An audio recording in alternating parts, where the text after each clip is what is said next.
Notre Dame's defense dominated the final 40 minutes, and C.J. Carr threw for a career-high 342 yards as the Irish hammered North Carolina State 36-7. I'm Tim O'Malley with Tim Priester, and this episode of Irish Illustrated Instant Analysis is brought to you by the RV Manufactured Housing Hall of Fame and Northern Indiana Event Center in Elkhart, Indiana. Priester, the defense was the story today. I don't know where C.J. Carr's 342 yards passing came from because I would not have guessed that. However, I did look on the elevator up here. There were 18 pass plays of at least 10 yards. That's where they came from, and when Notre Dame is held down a little bit in the running game, C.J. Carr jumps into the passing game. Yeah, we thought they could get explosives today. They were hard to come by early on. That's why you opened by saying hammering. I didn't think we were going to be saying hammering at any point during that game, but after all the crazy confusion we'll talk about at the end of the first half, the defense just did a tremendous job. They've given up 27 points in the last 3 games. I don't believe I've read anything about firing Chris Ash, and I understand why people felt that way.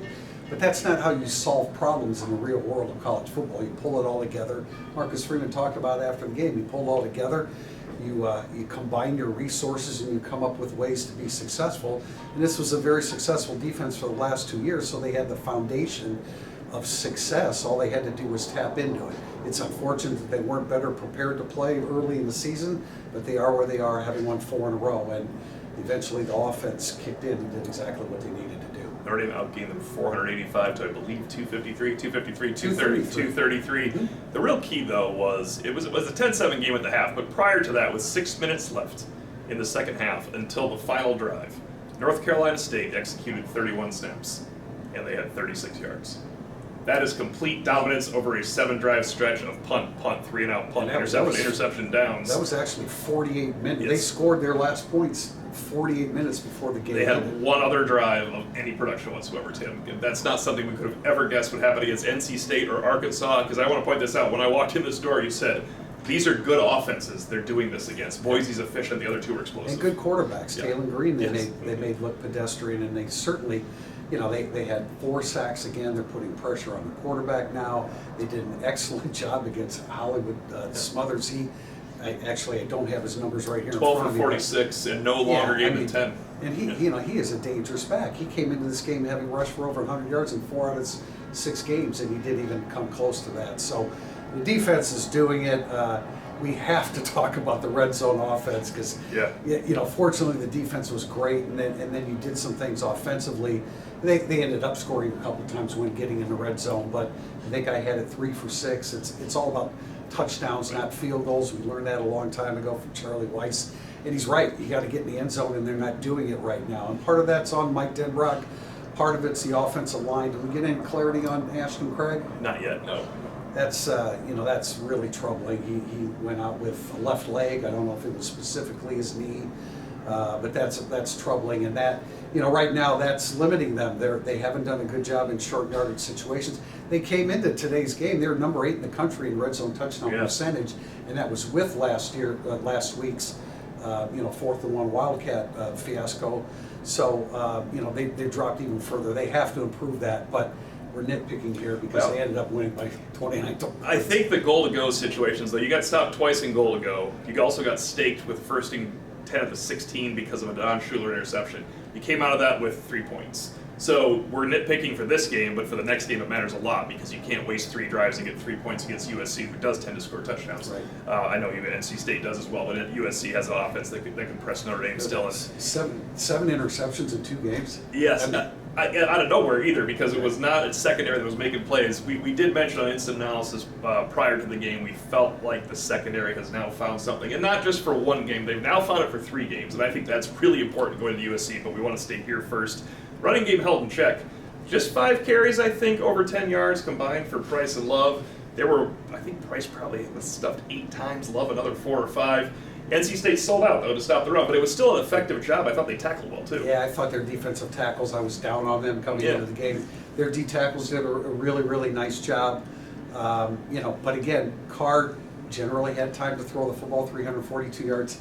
Does seem a little bit surprising. And it's wild how the game always, the way he accentuates multiple receivers, the game always eventually comes back to Eli Raritan, 7 catches on 7 targets, more than 100 yards, and then Will Pauling obviously has has quickly ascended to a leadership role when it comes to C.J. Carr looking for receivers to hit. Will Pauling with over 100 yards too. And when have we not led one of these things but two receivers with over 100 yards for Notre Dame? Because that's not happening often. And here's another part of this. I was writing down MVPs as the game progresses. I try to do it for the notebook. I'm like, I think it's going to be K.K. Smith and Will Pauling. Then it's clearly Eli Raridon and Will Pauling. And then I look down at C.J. Carr's 342. But I think Carr's, I guess his red zone failures was something that he can learn from this time. That's what... Fourth down, he should have thrown. You don't run it out of bounds on fourth down. You throw in the air. He tried it the other time. Of course, it was intercepted. I think they'll get that cleaned up. I think they're a better red zone offense than that, as you point out. No, they are. They were good up until the last few quarters. K.K. Smith, really awesome for him. A third quarter to remember. Third quarter, a third down touchdown, too. Yeah, first career touchdown. Greathouse is hurt. We find out Micah Gilbert's banged up, too. K.K. Smith steps forward. That's what this program has been doing during their recent stretch of success. You have people stepping up. Junior Tui Alamaka out of nowhere makes back-to-back plays in the series. When you want to hold, and I think they had a 2-score lead at that point, it's like, okay, hold and then get it up to 3 scores. All these little things that keep adding up, and Marcus Freeman has done this now 2 years in a row. He's got a football team that's on the rise. Add this up defensively. Can't quite see my notes, but they're over there. But I'm glad you mentioned Tui Halamaka, because that was diagnosing a throwback from Smothers to Daniels, which could be a problem when he gets going the open field as well.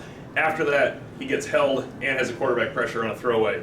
Trying to go through guys that made plays defensively. Viliamu Asa, 4 tackles, an interception. Adon Schuler, an interception, 44-yard return. Gray and Moore smothered their men today. I mean, I had Christian Gray for more coverage wins. That's because they don't. Finally, a team that's smart enough to avoid Leonard Moore. That's why Christian Gray's going to get the wins.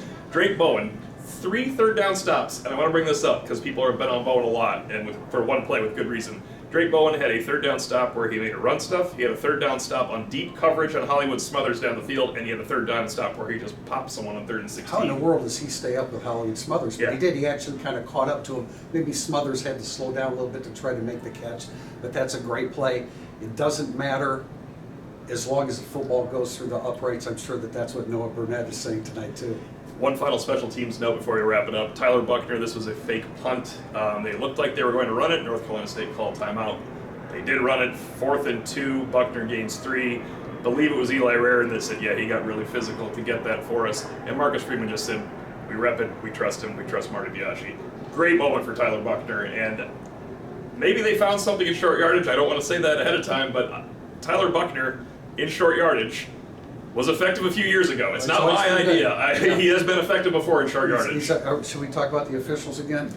We can get into that. It was a long time ago. It was the first half. But yes, Hallelujah rained down. Maybe one of the greatest moments in Notre Dame Stadium. Was it big screen history? The song Hallelujah plays when there's finally a call that did not get overturned against Notre Dame, and let you take it from there. Well, I said it in my snap judgments. The replay came into play, I guess, in 2004 in the Big Ten, and then everybody in the FBS in 2005. The completion by NC State to Terrell Anderson, that has never been a completion since replay came into effect. The ball is touching the ground. It's not definitive that he's caught the football. That is always incomplete. Now, I think I never really saw. Maybe when we watch it again, I'll have a chance to see it better. Gray's quote interception. The ball looked exposed there. Probably both of those calls should have just been incomplete. But for sure, the one to Anderson, that has been an incompletion for 20 years, but floating criteria was put into play tonight. The crowd did not appreciate the officiating. Marcus Freeman handled it well. I think he forgot what happened in the first half because Notre Dame played so well in the second half, winning 36-7 over North Carolina State to improve to 4-2 after an 0-2 start. USC comes to town next week. Playoff hopes on the line, and one of the bigger grudge matches in this rivalry, I think. A great rivalry full of them. For Tim Priester, I'm Tim O'Malley. This has been Irish Illustrated Instant Analysis, brought to you by the RV Manufactured Housing Hall of Fame and Northern Indiana Event Center in Elkhart, Indiana.